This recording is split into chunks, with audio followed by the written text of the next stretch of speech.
Paz de Jesus esteja com todos nós. Meu nome é Sidney Fernandes e estou aqui para, mais uma vez, fazermos alguns comentários que sirvam para a nossa reflexão.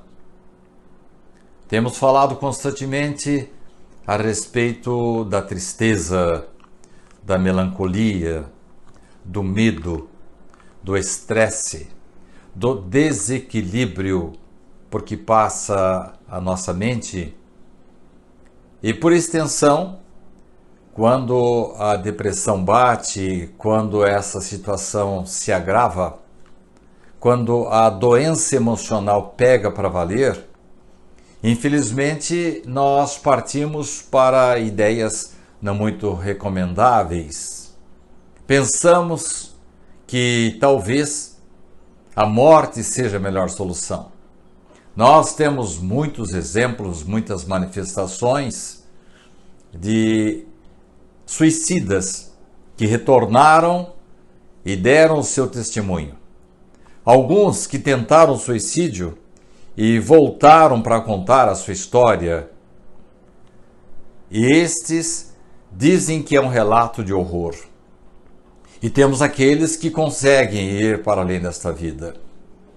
Chegam do outro lado numa situação precária, como verdadeiros indigentes, sofrem muito situações difíceis, sem falar no comprometimento do seu corpo perispiritual, que vai lhes acarretar em vidas futuras doenças, situações desagradáveis, criaturas que portam males assim inexplicáveis, crianças que já nascem com câncer, com síndrome de Down, enfim, o suicídio nunca é a melhor solução. Qualquer filosofia, qualquer religião nos explica que não é a melhor saída. Eu não gosto de falar muito das consequências do suicídio, porque quando a pessoa pensa nesse assunto, ela praticamente perdeu já o instinto de conservação. Então, atingir, sensibilizar uma pessoa que está pensando nesse assunto, não vamos conseguir pelos circuitos da razão. Temos que falar ao coração. Dizer que a vida nos foi dada de presente por Deus, que nós estamos obedecendo a um planejamento da divindade, que temos que valorizar o corpo, a vida, esse verdadeiro investimento que Deus fez para nós. Eu tenho comentado com vocês alguns trechos do meu livro A Felicidade Tem Pressa.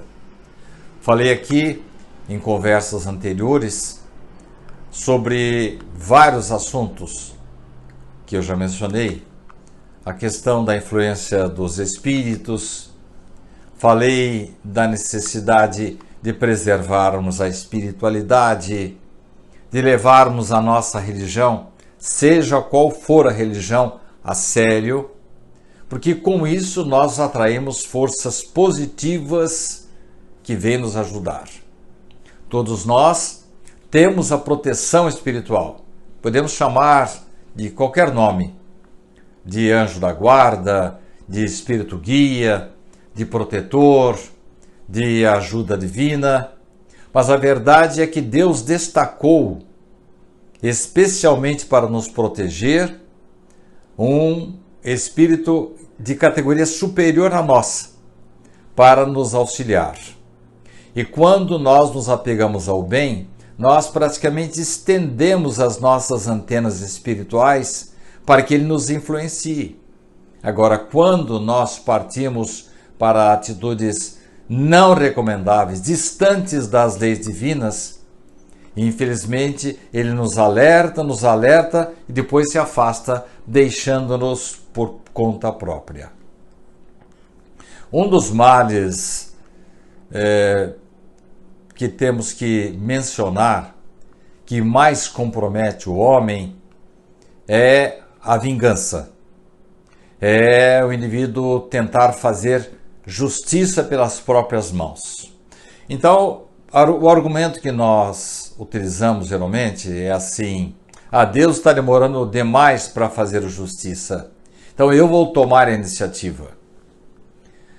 Em primeiro lugar, caros irmãos, quando partimos para nós realizarmos aquilo que cabe à divindade realizar, porquanto ninguém fica incólume em seus atos malignos, temos que deixar por conta esse acerto não feito por nós diretamente, não a justiça feita pelas nossas próprias mãos, mas temos que deixar que a pessoa se entenda com Deus. Por que isso? Porque podemos dar uma mãozinha para o destino. Porque a partir do momento que eu atuo, que eu ajo, que eu faço, que eu falo, tenho uma atitude igual ou pior à daquele que me ofendeu, eu estou me igualando a ele. Com isso, que diferença faz ele ter me agredido primeiro se agora eu o agredi?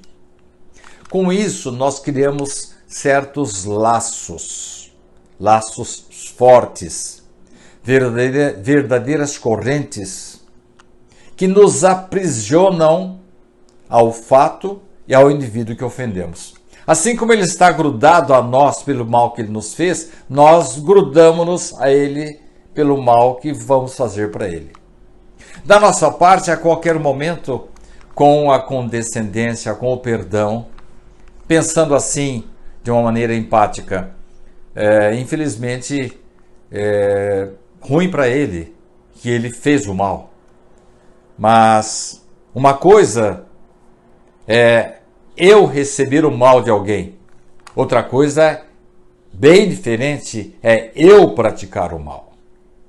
Porque muitas criaturas, a pretexto de fazer justiça com as próprias mãos, entendendo que a divindade está demorando para intervir, acabam se igualando aos seus detratores, aos seus verdugos e, infelizmente, acabam ingressando nas raias do crime.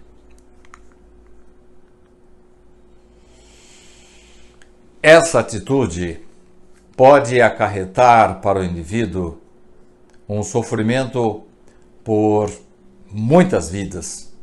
O indivíduo vai para a espiritualidade devendo, vai com seu perispírito maculado, volta numa nova encarnação com deficiências, doenças, dores decorrentes do que fez de mal para alguém, ou para a natureza, ou para um povo, por exemplo, quando se trata de um administrador, de um político. E se nesta vida ele não se emenda, ele volta para a espiritualidade com a mesma situação, e esse processo de resgate, de nivelamento, de reequilíbrio pode demandar várias encarnações. No meu livro, Sob a Luz que Liberta, eu conto a história de dois irmãos. Eu começo falando na época ainda da Idade Média, quando existia o feudalismo, em que um príncipe, por questões financeiras, por questões sentimentais, por prioridades materiais, acaba por matar uma família inteira, coloca fogo na sua casa e destrói todos os seus bens. E aí inicia-se o processo. Algumas dessas pessoas ofendidas deixam por conta que Deus se acerte as contas com esse príncipe, com esse verdugo. Outros não.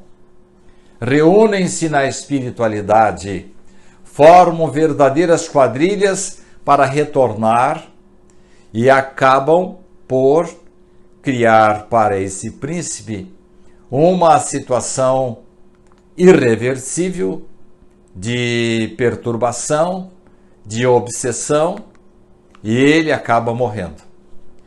Infelizmente, a partir daí, cria-se um círculo vicioso. A vítima se vingou. O verdugo vai para a espiritualidade. Assim que aquela primeira vítima reencarna, ele começa a perturbá-la. E assim esse processo se alonga por séculos. Um obsidia o outro perturba um, até que a espiritualidade, depois de várias tentativas de reconciliação, resolve dar um jeito nesses dois espíritos. Eles, em várias vidas, reencarnam como irmãos e, mesmo assim, não se reconciliam. Eu nem vou lhes contar o que acontece com eles, para não perder a graça daqueles que queiram ler o livro. O livro é Sob a Luz que Liberta. Mas eu sempre remeto as pessoas à leitura para entender que o processo da vingança não leva a lugar nenhum. São como que correntes. Os ódios, ressentimentos, são grilhões que prendem os nossos inimigos, mas ao mesmo tempo nos prendem também. Nós nos mantemos grudados a eles. Um prejudica o outro prejudica um, e aí ficamos com aquela situação infelizmente desagradável que pode perdurar por séculos. Daí então, temos que refletir com calma, pensar bem, se quando encontrarmos uma situação com a qual nós não concordamos, de uma flagrante injustiça, se não nos cabe fazer justiça pelas próprias mãos. Não estamos falando aqui, caros irmãos, de uma pessoa que se defende, não estamos falando aqui de uma atitude meritória em que nós vemos uma flagrante injustiça e procuramos minimizar os efeitos, dando ajuda, amparo àqueles que estão sofrendo. Vamos nos lembrar, e isso os espíritas conhecem muito bem, porque constantemente recebem espíritos que estão obsidiando outras criaturas, que normalmente no processo obsessivo os dois estão errados. Aquele que está encarnado atualmente fez mal no passado para esse espírito. Esse espírito não o perdoou e volta para perturbá-lo. E dali a pouco se invertem os papéis. O que temos aí é simplesmente falta de tolerância, ressentimento, ódio, avivamento de más paixões. Um prejudicando o outro, até que a espiritualidade tem que dar um jeito, se eles não se sensibilizam com as dores decorrentes das suas atitudes, porque dói. Quando você machuca alguém, imediatamente retorna para você essa dor. Quando eu critico, falo mal, prejudico e provoco um ferimento, uma dor em alguém, imediatamente há um processo de interligação entre nós que volta para nós. Já falei isso aqui várias vezes. O nosso corpo perispiritual é uma espécie de esponja. O que eu faço de bom e de ruim fica ali gravado. O que é bom vai me trazer benefícios.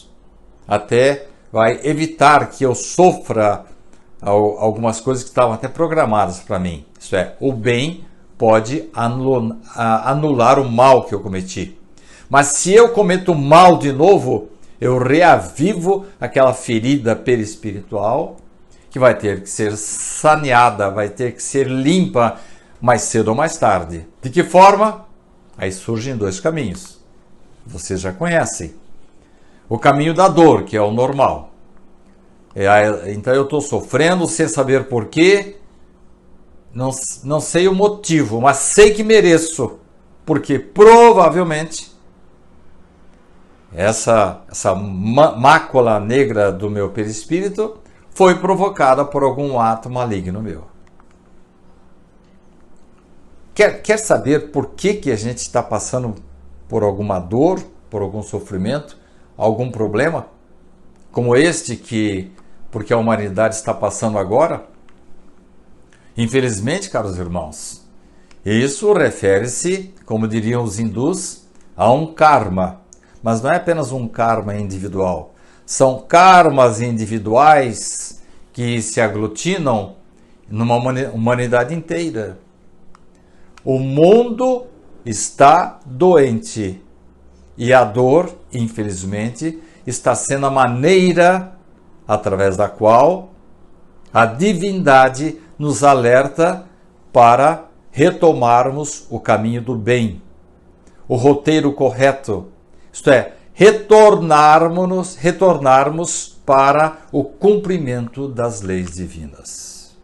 Daí, não valer a pena manter o coração com as sombras da dor, do ressentimento, do ódio, porque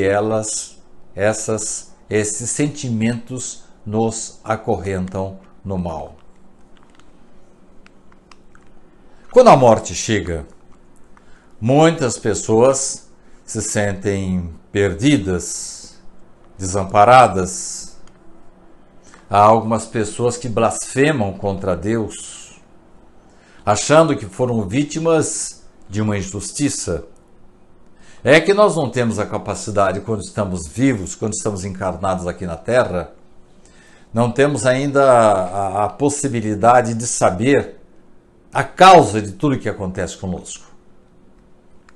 Então é preciso entender que se eu não encontrar na vida atual um motivo, uma justificativa para o mal, para a dor, para a deficiência que eu tenho, para o momento difícil que eu estou sofrendo, se eu não encontrar a causa nesta vida, tenho que procurar numa vida passada. Por isso que algumas pessoas estranham o comportamento daquele que acredita na vida além da vida. Essas pessoas não percebem que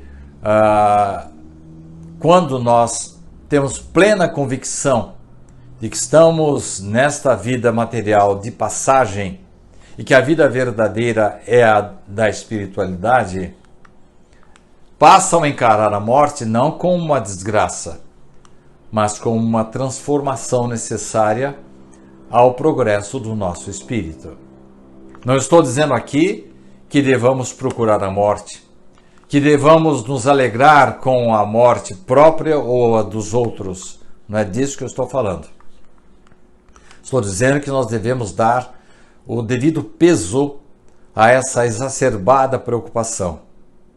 Dizem os espíritos que há pessoas que ficam impressionadas com os números de uma determinada epidemia, esquecem-se que outras provocaram um estrago maior, ou mesmo as doenças cardíacas, que são as campeãs das mortes, ou mesmo os acidentes, ou situações provocadas por outras endemias. Tudo isso nos chama a atenção para o fato de que ocorrem mortes assim em grande quantidade, simultaneamente. Mas é que nós não estamos tendo uma visão global sobre o assunto. Todos nós um dia vamos morrer. Então não importa muito a maneira pela qual vamos morrer. Importa sim se eu sou imprudente, se eu sou inconsequente, se eu não dou o devido valor à minha vida, se eu não me alimento bem, se eu não cumpro os meus deveres de cristão, de uma pessoa que acredita na espiritualidade, uma pessoa que leva a sério os seus sentimentos, que promove a elevação dos sentimentos, fugindo, como já falamos no bloco anterior, do ódio, do ressentimento. Quando fazemos isso, nós passamos a ter uma vida melhor, estamos semeando uma encarnação de acordo com as leis divinas. Me transformo ou me conservo um homem de bem, e com isso a minha passagem na Terra fica mais agradável e também o meu retorno à espiritualidade é também de uma maneira mais leve. O despertar na espiritualidade é mais suave. Nós vamos ter criaturas, amigos que nós elegemos aqui na Terra nos esperando. Você sabia, por exemplo, que quando você pratica o bem para uma criança, para um velho, para uma pessoa carente aqui da Terra, você atrai a simpatia dos seus ancestrais já desencarnados? Nós temos provas disso a toda hora. Chico Xavier chamava isso de guarda-chuva. Uma certa ocasião, ele estava voltando das suas atividades na periferia de Uberaba, quando uma senhora disse assim: Chico, nossa, eu estou me sentindo muito bem pelo trabalho que nós realizamos nesta manhã. E o Chico fala assim: ah, minha filha, os parentes desencarnados desses pobrezinhos que nós ajudamos, eles são meu guarda-chuva. Eles estão sempre comigo, sempre me ajudando. E depois vamos encontrar no livro Voltei de Irmão Jacó a figura de uma professora que lá na espiritualidade foi recebida com músicas, com flores, com hinos, com perfumes, coisas que eu não consigo descrever ainda, porque não me lembro ou não passei por elas em minhas vidas anteriores na espiritualidade, mas que são descritas por Irmão Jacó no livro Voltei como uma recepção maravilhosa dos pais, avós, tios, irmãos, dos alunos daquela professora. Ela cuidava tão bem dos seus alunos. Ela era uma criatura, assim, uma verdadeira segunda mãe dos seus alunos, de forma que ela foi criando amigos na espiritualidade. Pessoas que passaram a aguardar a sua chegada, ou antes disso, até enquanto ela estava viva, lhe davam ajuda, amparo, orientação, formando um verdadeiro anel de proteção. Porque é isso, gente. Quando eu faço o bem, eu crio um anel de proteção à minha volta. Essa professora foi recebida com festas na espiritualidade. Talvez não fosse nenhuma pessoa religiosa. E não é indispensável você ter uma religião, uma determinada religião.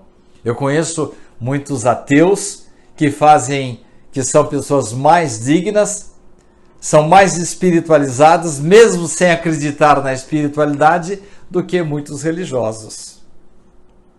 Pois bem, essa senhora, essa professora, foi muito bem recebida lá na espiritualidade. Então, o espírita tende a se comportar melhor num velório, é o que se espera dele. Espera-se que ele respeite o momento do morto, sabendo que normalmente ele está ali ainda com a cabeça um pouco embaralhada, não sabe bem o que está acontecendo, mas é coisa para quem faz o bem aqui na Terra, porque nós fomos criados para o bem. E quando voltamos para o bem, fugimos um pouquinho, mas depois voltamos para o bem, a tendência é que no momento da nossa morte, por exemplo, nós sejamos mais bem assistidos e aquele torpor, aquela situação de desequilíbrio momentânea, como se fosse um despertar, é mais rápida, mesmo porque espíritos que simpatizaram conosco durante a nossa vida por causa dos nossos atos estão nos aguardando lá também. Então, o espírita sabe que a morte é inevitável e que pode seguir-se à morte um estado melhor ou pior. O espírita, ou qualquer pessoa, eu falo espírita porque eu sou espírita, mas qualquer pessoa que seja resignada, que vê a vida espiritual como uma coisa importante, definitiva, verdadeira, e considera a vida aqui na Terra como um rápido mergulho diante da vida definitiva, que é espiritual, sabe que vai reencontrar-se com entes queridos, sabe que o consolo e a alegria dos parentes que estão lá na espiritualidade,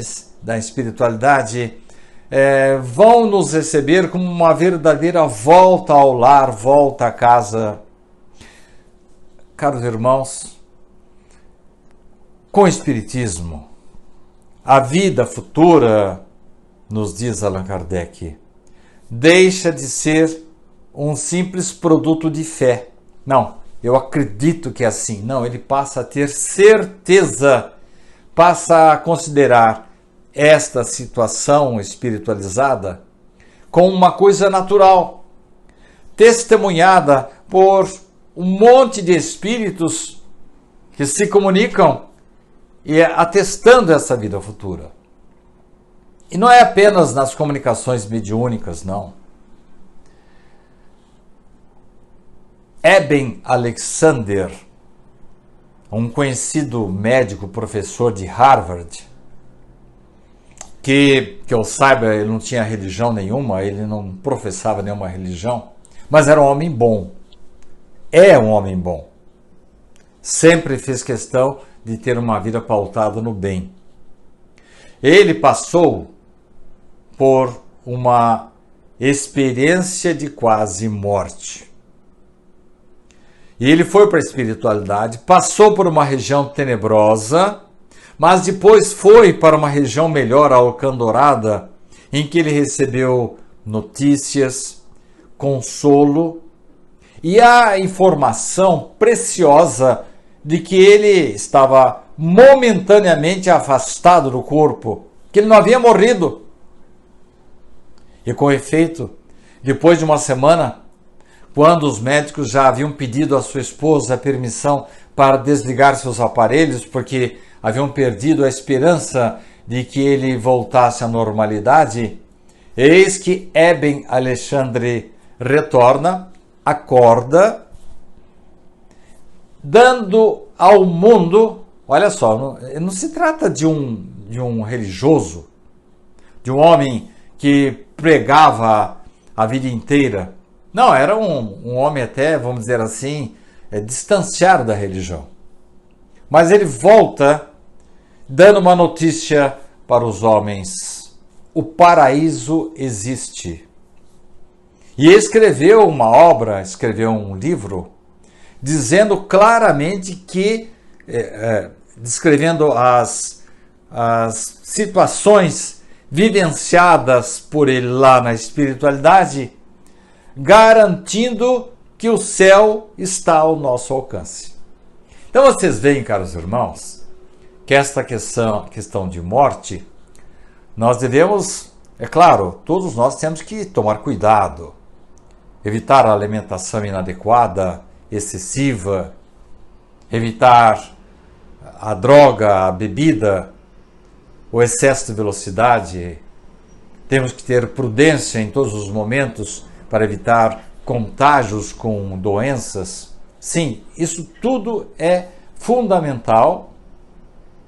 E além disso, além dessas coisas que vêm de fora para dentro, as coisas que vêm de nós, do nosso interior. Porque todos nós temos uma chama divina aqui, que às vezes é assim, fraquinha, mas que precisa ser alimentada. Tem que receber o combustível das nossas atitudes.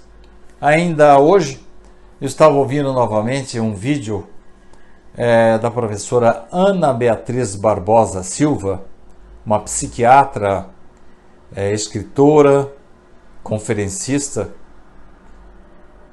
Vocês podem procurar os vídeos dela nas redes sociais, vão encontrar.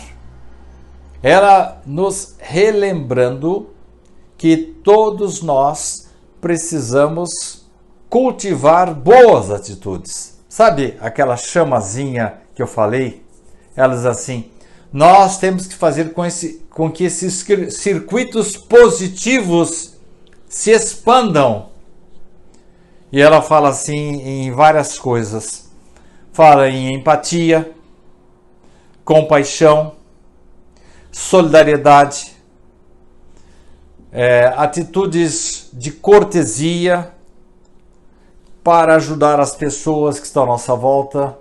Sabia que a gentileza, que nada mais é do que a boa cidadania, faz parte dos princípios cristãos? Então essa doutora Ana Beatriz, que eu tenho citado muito nas minhas conversas, e ela não toca em religião, ela exalta o indivíduo para a espiritualização. Ela diz assim: não basta você ter empatia. O que é empatia? Empatia é você preocupar-se com o outro. É você colocar-se no lugar do outro. Se eu estivesse na situação desses vendedores ambulantes que no momento atual não estão conseguindo vender nada, que as pessoas não estão nas ruas, e ele não tem dinheiro nem para ir ao mercado, o que eu gostaria? Seria bom que ele recebesse uma ajuda, né? Aí a gente racionaliza e fala assim: não, isso é coisa do Estado. E não é coisa do Estado. A empatia, quando fica só nessa vontade de fazer e não parte para a solidariedade, não parte para a compaixão, não parte para a efetiva atitude de alguém em favor de alguém, ela é letra morta. Daí, caros irmãos, não podemos ficar nessa questão de quando analisamos a morte, a vida, os méritos, a proteção divina em nossas vidas, não podemos ficar só com essa história de sermos bem intencionados. Richard Simonetti costumava dizer que nós acabamos por nos transformar em eremitas urbanos. O que é isso? Nós nos fechamos em nossas casas e cuidamos só da nossa vida, no máximo dos familiares. Este é o momento em que todos nós estamos em casa, mas temos o telefone, temos o celular, temos o computador, podemos contribuir com instituições sérias que são administradas por autoridades sérias. E eu tenho visto, inclusive na televisão, quantas atitudes de solidariedade de jovens que nós não valorizamos, achamos que eles não são de nada. A gente tem um certo preconceito, né? Eu vi agora pela televisão a entrevista de uma moça com piercing aqui no lábio. A gente já fala assim: bom, essa moça aí só vai falar bobagem. Não falou nada disso. Ela estava encabeçando uma campanha em favor de moradores de rua, colocando-se até em atitude de risco, mas pedindo alimentos não perecíveis. Acabei de ouvir uma autoridade, um promotor público, dizendo que há uma conta num determinado banco que está recebendo contribuições e ele, como autoridade, os seus colegas de promotoria, eles vão cuidar, vão fiscalizar para que esse dinheiro chegue efetivamente para quem precisa. Essas atitudes, caros irmãos, fazem a diferença. Elas fazem com que nós cumpramos a nossa obrigação. Eu nem vou falar de cristão, porque muitos que estão me assistindo nem são cristãos. E com o maior respeito, messiânicos, budistas, Igreja Seishonoye, fazem tão bem quanto faz o cristão. Eu estou falando de atitudes espiritualizantes. Estou falando de filtrarmos os nossos sentimentos e colocarmos à mostra bons sentimentos. Ah, mas você está falando de um jeito aí que parece que nós temos que ficar nos preocupando com a morte? Temos sim. Nesta noite pedirão a tua alma, e o que tens ajuntado para quem será? É claro que eu não vou ficar aqui falando em morte o tempo todo. A vida é maravilhosa e temos que valorizá-la, agradecê-la a Deus todos os dias. Mas temos que sim que nos preocupar. Porque, fulano é muito jovem para morrer. Qual que é a idade certa para morrer? 100 anos? 80 anos? 70? 60? A toda hora, gente, nós vemos pessoas falecendo em todas as idades. Daí a importância de nós, a cada dia, a cada noite, fazermos um balanço, perguntarmos para nós mesmos, porque dessa maneira, quando a gente se pergunta, a gente começa a se conhecer melhor. A gente começa a verificar quais os pontos fracos da nossa personalidade.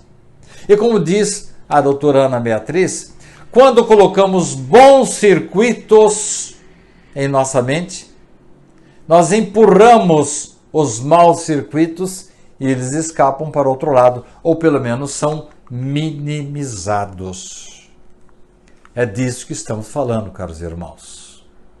De nós fortalecermos os bons circuitos da nossa mente, do nosso espírito.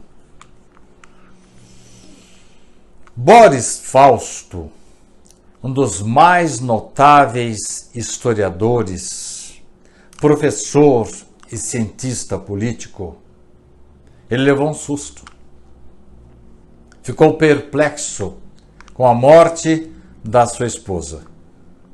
E ele demorou para digerir essa realidade. Para dizer a verdade, eu não sei se até hoje ele a digeriu totalmente, mas sei que fez muitos progressos, escreveu um livro sobre a epopeia por que ele passou, ele chegando ao túmulo da esposa e dizendo assim, a Sinira não está aqui, nesse cemitério, nesse túmulo, e também não está lá, contemplando a face de Deus. Eu conheci muito bem Sinira, sei da sua inteligência, sei que ela não ia ficar perdendo tempo tocando harpa ou fazendo coisas que nós achamos que vamos fazer do outro lado da vida. Não vai ficar curtindo a eternidade, contemplando os anjos. A verdade, caros irmãos, que a morte o pegou, como diria meu pai, de calças curtas. Foi um choque. O esmagamento da dor o pegou totalmente desprevenido. Como é que ele se safou disso? Ou ainda continua se safando, porque uma grande ferida não é curada de uma hora para outra?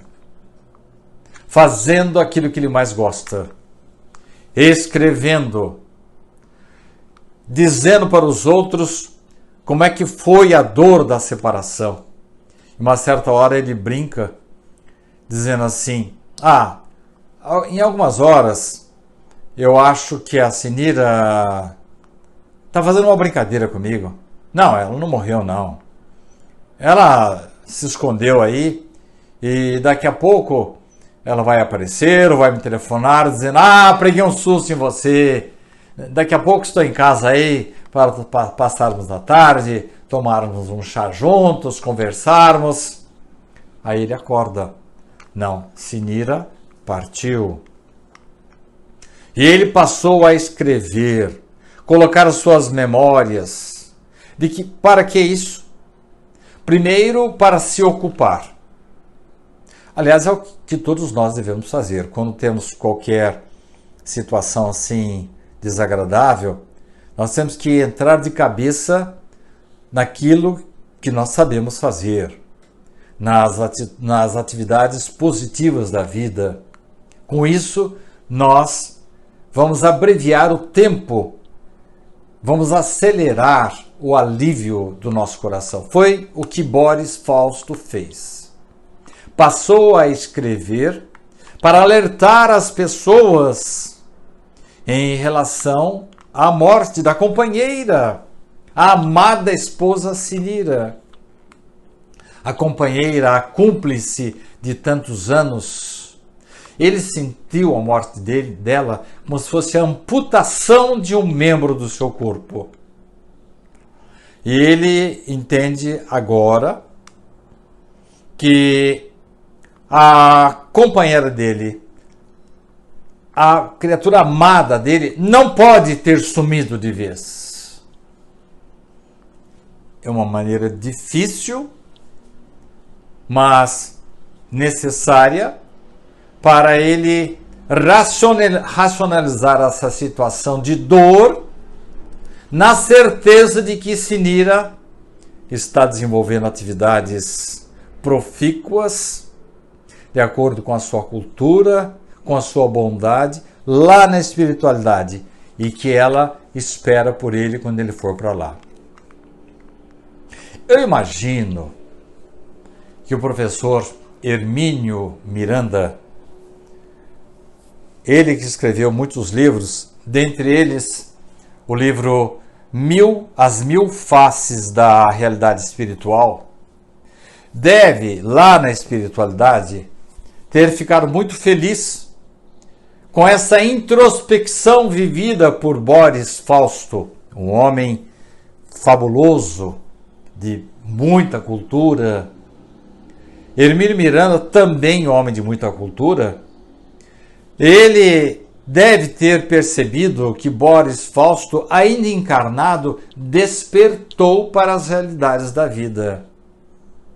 Diz o professor Hermínio Miranda que com a morte, muitos homens de saber, geniais cientistas, excelentes escritores, professores, artistas, líderes de toda sorte, ao chegar à espiritualidade, tiveram imensas dificuldades de adaptação. Por quê?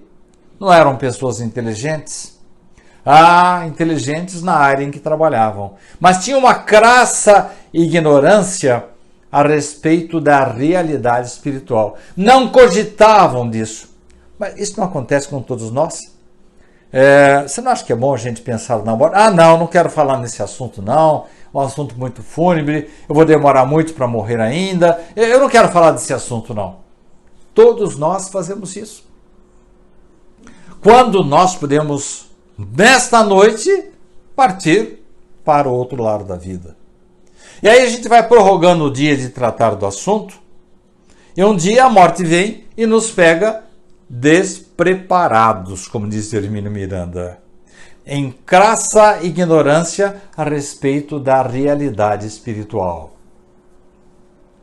Boris Fausto, diria Hermínio Miranda, é o exemplo de um homem culto que passa a acreditar não por uma filosofia, não por uma literatura, não porque algum discurso, alguma palestra o sensibilizou, não por algum livro que ele tenha lido, mas pela dor da ausência da sua querida esposa, do seu ente querido, ele passa a ter que acreditar, é obrigado a acreditar que ela sobreviveu à morte e que ela o espera além desta vida.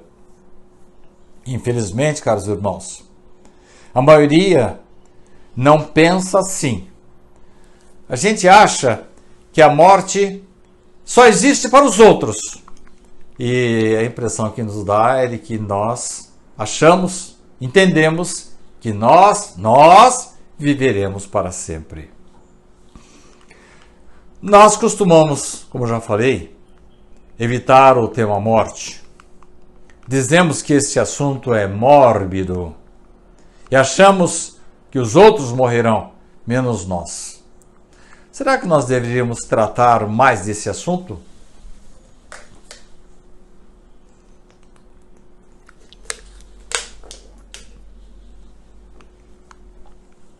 Diz um outro sábio, um homem preparado, um grande conferencista e escritor, Alexandre Caldini,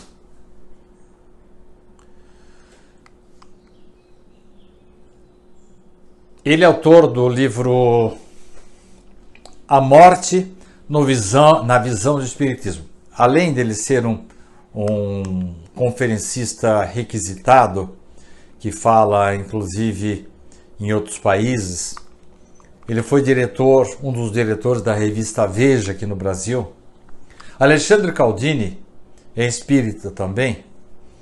E ele diz mais ou menos o seguinte: se nós queremos morrer bem e desejamos aprender e aceitar a morte eventual de um ente querido, deveríamos tratar mais desse assunto. Deveríamos falar mais sobre esse assunto. O problema, diz Caldini, a exemplo de Hermínio Miranda, é que nós não nos preocupamos muito em ganhar conhecimento para ter uma morte confortável. Nós nos preocupamos em ter uma posição, ganhar dinheiro, de manter o nosso status, mas não nos preocupamos com a realidade da morte. Aliás, Hermínio Miranda diz assim que nós nos preparamos para uma viagem para o exterior com muito cuidado, né? Passaporte, hospedagem, transfer, roupas, dinheiro, idioma, mas não nos preparamos para a grande viagem que com certeza todos vamos fazer, que é a viagem de retorno à espiritualidade. Ah, não, ainda não está na minha hora, eu vou demorar muito para morrer ainda.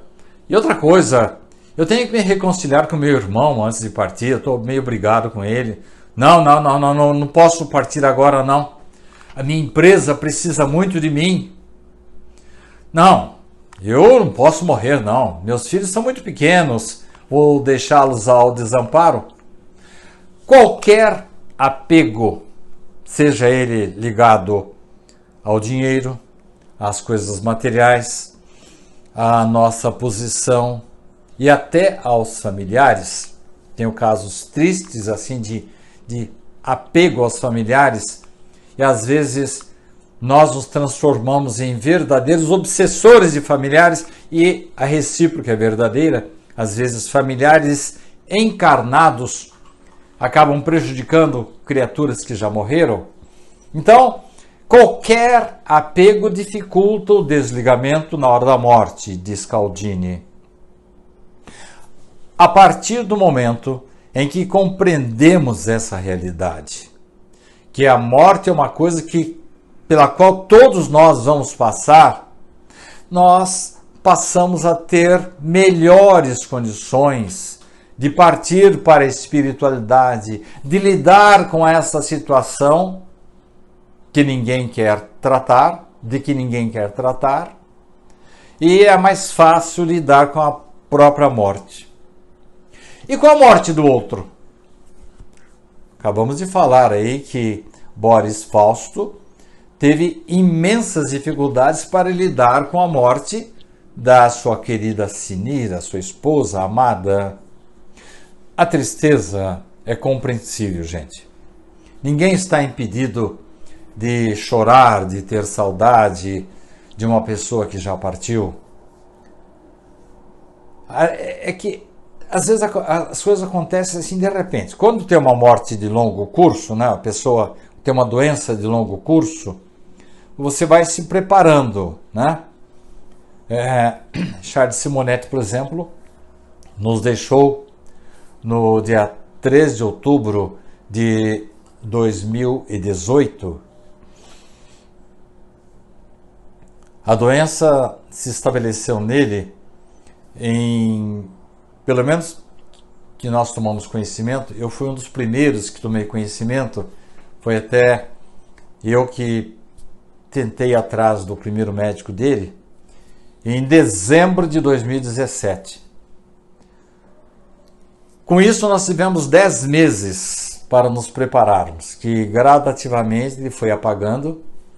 Então, quando acontece uma morte assim, claro que ela é difícil, mas a gente parece que tem melhores condições de se preparar. Então a tristeza é compreensível, mas a surpresa às vezes é mais desagradável. Do dia para a noite, a pessoa que estava ali ao nosso lado não está mais. Provoca um vácuo, o vácuo da ausência, que ainda é compreensível ainda. Mas nós temos que colocar na cabeça, a gente tem a mania de dizer assim, como é que está o seu pai? Ah, eu perdi meu pai. Nós jamais perdemos os nossos entes queridos. Eles se desligam de nós momentaneamente. E mais do que isso, às vezes tem permissão para nos ajudar, nos visitar, nos dar forças para torcer por nós. Eu conheço um caso descrito por André Luiz no livro Os Mensageiros, em que uma senhora, o marido morreu, desencarnou, ela ficou com vários filhos, em que a espiritualidade autorizou que o marido ficasse ao lado dela, mesmo desencarnado, para apoiá-la, para inspirá-la, para lhe dar forças, inspiração, para tocar a vida com os filhos que ficaram. Então, ninguém está aqui sugerindo que fique feliz ou que deseje a morte. Mas nós temos que colocar os devidos pesos nos devidos lugares para entender que se ela não tiver outro jeito, não decorreu de imprudência, de falta de previdência, de falta de cuidados com o corpo, no momento, da maneira como nós dirigimos o veículo, ou como nós nos cuidamos para não sermos contagiados por um determinado micro-organismo. Quando isso tudo é feito direitinho e a morte vem assim mesmo, nós temos que nos resignar. Entender que chega o momento certo, que é a vontade de Deus. A gente tem mania de dizer, coitado daquele rapaz, morreu, bebeu demais, foi para a estrada, morreu num acidente, chegou a sua hora. Não havia chegado a sua hora. Ele morreu antes, tinha uma vida pela frente, mas utilizando-se do seu livre-arbítrio, que nos permite fazer o que bem entendamos da vida, morreu como suicida inconsciente. Há uma frase de Paulo que ilustra bem essa situação. Ele diz assim, mais ou menos, todas as coisas me são lícitas, mas nem todas as coisas me convêm. Isto é, eu posso fazer o que eu quiser da vida, mas eu devo fazer o que eu bem entendo? Ou será que depois eu não vou pagar o preço da minha imprudência, da minha falta de reflexão, da minha falta de responsabilidade? Todas as coisas são lícitas, eu posso fazer o que quiser. Mas aí vem um outro ditado: a semeadura é livre, a colheita, porém, é obrigatória. Daí, caros irmãos, a gente, no trato desse assunto não tão agradável que é a morte, a gente cuidar da vida, viver bem. Richard Simonetti costumava dizer assim, não importa muito o gênero de morte que viemos a ter, importa o tipo de vida que eu estou tendo. E este momento, caros irmãos, é de prudência, precaução, cuidado com o organismo, cuidado com as pessoas à nossa volta, sem nos esquecermos da empatia, da compaixão, da solidariedade, da gentileza, do bem-estar do outro que às vezes não está numa situação tão boa quanto a nossa. E se ocorre o desencarne de uma pessoa querida, a gente vai dizer assim, simplesmente, ela nos antecedeu.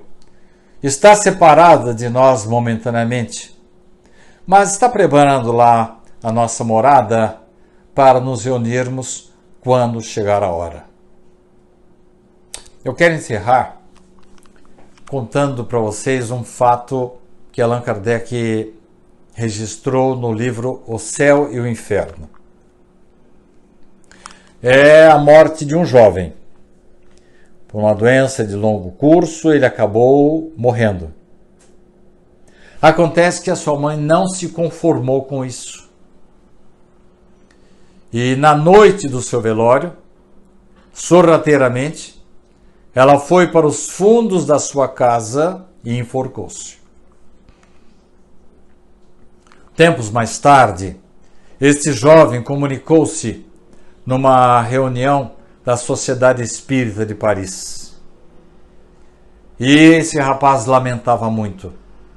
A mãe dele encontrava-se naquele local, mas não podia ver as pessoas que estavam ali à volta, não podia vê-lo, e o rapaz, com o coração sangrando de dor, dizia, sem que a mãe provavelmente pudesse ouvi-lo: "Ah, minha mãe, por que não esperou o momento certo do nosso reencontro? Com o seu suicídio, você prorrogou por tempo indeterminado o nosso reencontro. Por isso, caros irmãos, não apenas considerando os nossos interesses, mas considerando os interesses das pessoas que estão à nossa volta, porque quando a gente se mata, a gente está pensando só na gente, mas esquece das consequências, das pessoas que vão ficar. Camilo Castelo Branco, quando retornou, depois de muitos anos do seu suicídio, encontrou a sua filha entregue à prostituição e ele percebeu que foi culpa dele, não meditou nisso no momento do seu suicídio.